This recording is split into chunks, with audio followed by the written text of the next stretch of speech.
Saúde de estação, está começando mais um Cadáver Ouve Podcast.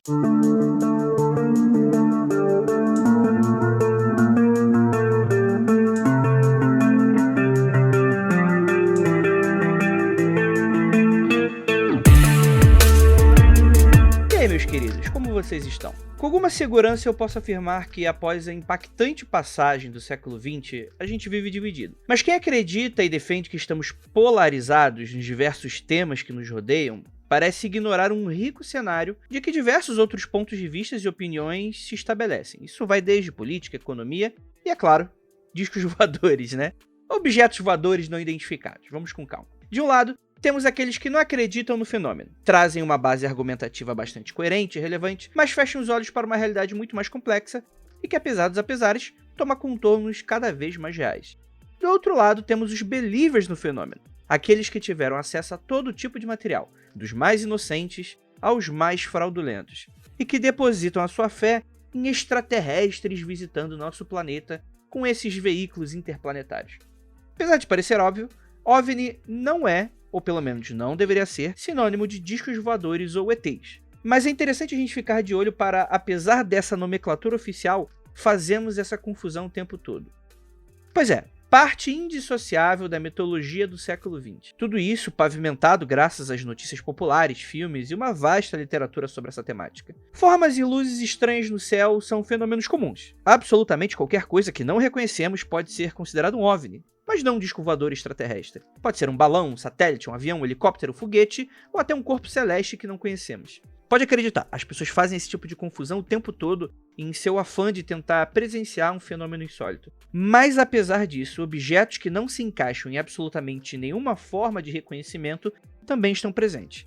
Calhou que no século XX, com o domínio aeroespacial, estávamos olhando cada vez mais para o céu. Mas apesar de que a gente nunca deixou de fazê-lo, é certo que o interesse militar e estratégico tornou-se imprescindível para a segurança das nações. Afinal, o avião se tornou uma ferramenta fundamental, tanto para meios bélicos quanto de comunicação.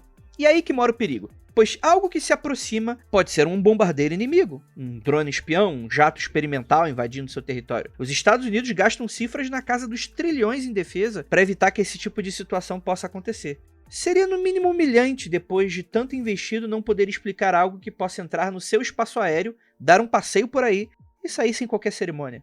Então, antes da gente continuar, é preciso deixar bem claro, nada do que eu vou falar aqui é prova de que somos visitados por entidades não humanas provenientes de outros planetas. Mas o problema é que a gente não faz a mais puta ideia do que seja.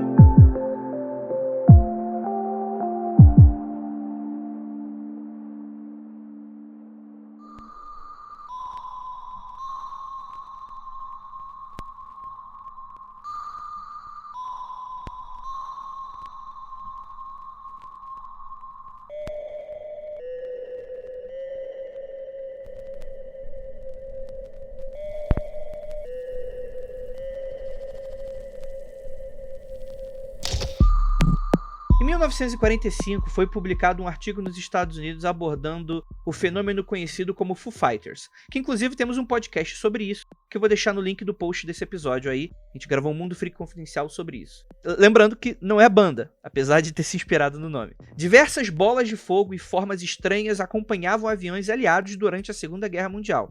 Era tão comum que os soldados começaram a atribuir algum tipo de tecnologia bizarra alemã para mexer com o psicológico dos pilotos. O problema é que, com o fim da guerra, os alemães relatavam o mesmo tipo de fenômeno e afirmavam que achavam que era uma tecnologia bizarra dos aliados. E apesar de diversos relatos de pilotos tentando perseguir esses objetos e até abrindo fogo contra eles, o mistério permaneceu. Eles eram bem mais velozes e aparentemente imunes à artilharia da época. Foi atribuído o fenômeno a descargas elétricas nas asas dos aviões, mas não parece ter convencido muito não. Mas é aquilo. Pode ser apenas uma histeria coletiva, uma lenda compartilhada entre pilotos. Em 1953, a mídia americana já conhecia os chamados e bem famosos discos voadores, que se tornaram uma verdadeira febre no país. Em Washington, uma série de avistamentos foram relatados entre controladores de tráfego aéreo, pilotos comerciais, civis e militares, tanto a olhos vistos quanto em radares. Diversos objetos sobrevoaram a região e criaram pânico. Rapidamente, as autoridades militares criaram uma série de painéis com o objetivo de estudar o fenômeno e acabar por desmistificá-lo. Naturalmente, teorias da conspiração já existiam, mas ainda eram um pouco tímidas.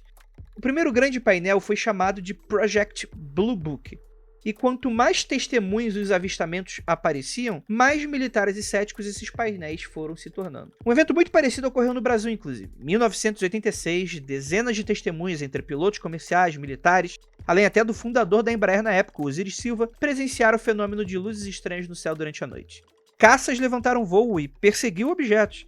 Mas esses supostos OVNIs eram muito mais velozes e capazes de manobras estranhas, que pareciam ignorar a física, segundo alguns testemunhas, com um comportamento errático e aparentemente inteligente. Quem está falando isso não sou eu, não. Foi o ministro da Aeronáutica em reportagens e entrevistas na época. Em coletiva, ele usa essas palavras. Perguntado se acreditavam em extraterrestres, ele deu de ombros e falou que não poderia afirmar nada, além de que não sabia da natureza daquele fenômeno. Um relatório militar foi liberado anos depois e você pode saber mais detalhes no Criptologia dedicado a esse tema, que eu vou deixar aí no post desse episódio.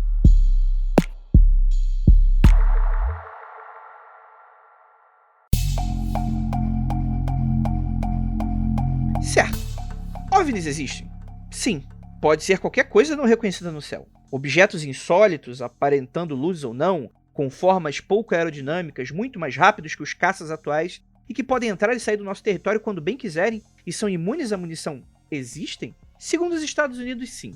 Em 2017, vazaram uma série de vídeos em que pilotos de caça no início dos anos 2000 perseguiam objetos no litoral americano. Os militares confirmaram.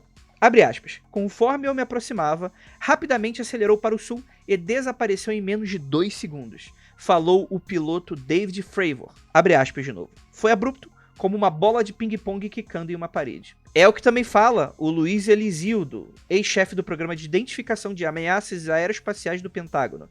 Abre aspas. Esses veículos, sim, ele chamou desse jeito, demonstram características que não são comuns no inventário americano. Nem no inventário estrangeiro, pelo que sabemos. Acho que o governo reconheceu a realidade dos UAP, que no caso é a sigla internacional para Fenômeno Aéreo Não Identificado. A afirmação desse cara se baseia numa ordem oficial dada pelo, sabe, o Trump, aquele cara que ninguém mais lembra, que é meio babacão? Então, antes dele sair do cargo, seja lá por qual motivo, por causa da popularidade que estava embaixo na época, ou porque ele de fato, enfim, assistiu filmes demais, ele acreditava que tinha algo aí. Ele solicitou que as agências de inteligência do país divulgasse o que sabiam sobre o fenômeno aéreo não identificado. E de maneira estranha, já explico por que uma série de vídeos começaram a ser liberados, todos com confirmação de órgãos sérios americanos logo que começaram a circular pela internet. Todos eles vazados, filmados de longe, com câmeras especiais de visão noturna usadas por militares. Como foi o caso desse OVNI em formato de triângulo, ou pirâmide. Eu vou deixar o link no Twitter. Nos últimos dias também foi divulgado um vídeo em que o Departamento de Defesa americano confirmou a veracidade. A gravação foi analisada pelo Task Force do Pentágono com o objetivo de investigar esse tipo de fenômeno. O objeto entra na água e desaparece embaixo dela. Inclusive, você consegue escutar comentários dos americanos que enquanto assistiam o vídeo. O estranho dessa história toda é que esse perfil que tá vazando esses vídeos é o tal do Jeremy Corbell. Se você não lembra, aconselho você voltar lá naquele nosso podcast sobre o Bob Lazar, famigerado. Ele é aquele produtor que tanto entra em embate quando o Ivan e o Lucas começam a discutir. Esse cara mamou nas tetas desse Bob Lazar até dizer chega. Bob Lazar, pra quem não conhece, era aquele suposto funcionário da Área 51 e que fazia afirmações cada vez mais erráticas e mirabolantes conforme os anos iam passando. Inclusive, muita gente acredita nele, né? Ele teria previsto o famoso material químico da tabela periódica que ninguém tinha descoberto ainda, apesar de o leigo não entender que a tabela periódica já tinha os espaços vagos, porque o pessoal já sabia que essas substâncias existem, elas só não tinham sido encontradas ainda. Bem, esse produtor, o Jeremy, ele tá acostumado a ganhar uma boa grana sobre esses assuntos, pouco ligando para se são reais ou não. O problema é que com esses vídeos tendo a veracidade confirmada, gera algumas perguntas pra gente. Primeiro, onde o Jeremy está conseguindo esses vídeos? Segundo, por que os órgãos americanos estão quebrando o silêncio sobre essa história? E terceiro, por que as notícias sobre isso parecem com cada vez mais frequência? Isso gera pra gente uma noção muito complicada do que é real ou farsa nessa história toda, sendo que para desacreditar uma teoria da conspiração envolvendo forças armadas encobrindo e estudando evidências de supostas espaçonaves, seria preciso outra teoria da conspiração, sem qualquer evidência para afirmar que existe um interesse nesse fenômeno em deixar esses vídeos públicos. Mas a grande pergunta é, por que agora? O prazo que o Trump deu termina em junho desse ano. Ou seja, começamos a contagem regressiva e temos menos de um mês para a suposta liberação e ultimato em que as agências de inteligência precisam falar mais sobre esse fenômeno. Marquem aí na agenda. Dia 25 de junho de 2021 é a data que promete abalar, ou quem sabe talvez seja apenas mais uma frustrante decepção no campo da ufologia.